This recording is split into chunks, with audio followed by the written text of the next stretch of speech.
అధికార అహంకారం పతాక స్థాయికి చేరితే ఎట్లా ఉంటుందో తాజాగా విజయ డైరీ నామినేషన్ల గొడవ నడుస్తుంది. విజయ డైరీ ఎన్నికలకు సంబంధించి టీడీపీ నాయకి నామినేషన్ వాళ్ళే లేక రద్దు చేశారు వైఎస్ఆర్సీపీ నంద్యాల జిల్లా ఆళ్లగడ్డ మాజీ ఎమ్మెల్యే గంగుల విజయేందర్ రెడ్డి అన్నారు.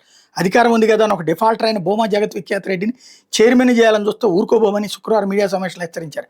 డైరీకి విఖ్యాత్ 1,20,00,000 మేర అప్పున్నాడన్నారు. ఈ డైరీని వైఎస్ఆర్సీపీ నిలబెట్టుకోవడానికి న్యాయబద్ధంగా పోరాటం చేసి రైతులకు న్యాయం చేస్తామన్నారు. 26 ఏళ్ళు డైరీని పాలించారని, కానీ ఏనాడైనా రైతులకు బోనస్ ఇన్సెంటివ్ ఇచ్చారని విజయేందర్ రెడ్డి ప్రశ్నించారు. ఈరోజు నామినేషన్ వేసేవాళ్ళు లేక ఎన్నికలను రద్దు చేసుకుని శాంతి భద్రతలకు వేగత కలుగుతుందని ఆపేయడం ఎంతవరకు సబ్బని ప్రశ్నించారు. మాచినేనిపల్లిలో అధికార దుర్వినియోగానికి పాల్పడితే సహించబోరన్నారు.